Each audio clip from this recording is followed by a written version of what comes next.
una manifestazione che racconta una storia quasi sconosciuta del passato della nostra Serenissima e di una popolazione che si era trovata a dover mettere insieme il pranzo con la cena per una decisione della Repubblica Serenissima che oggi ci sembrerebbe assolutamente inconcepibile. Il Bosco del Montello, una risorsa naturale destinata alle remiere, alle navi della Serenissima,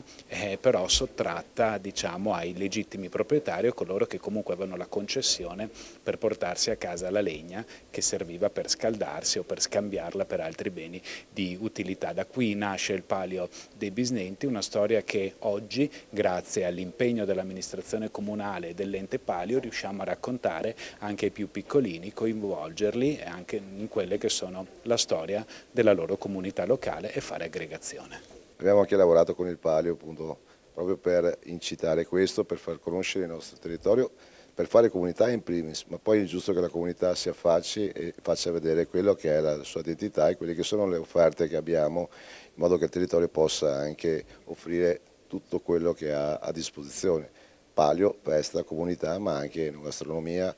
verde,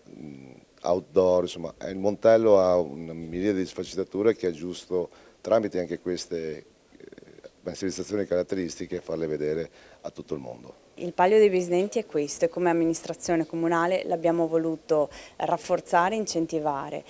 Parte da una storia perché appunto non è sport ma racconta la vita dei cittadini del Montello chiamati bisnenti, ossia 2 volte niente. Senza terra, senza bosco, erano i cittadini, i braccianti, i poveri del nostro territorio e contadini che andavano a rubare la legna per sfamarsi. L'11 luglio abbiamo fatto la presentazione di tutte le squadre, e quindi dai piccoli ai grandi e alle paesane. Abbiamo una varietà che coinvolge tutta una generazione. E la prossima sarà invece il 21 luglio, una serata quindi culturale che racconterà un po' della storia dei bisnenti e anche presenterà i drappi storici degli anni scorsi. Il 2001 è stato, se vogliamo,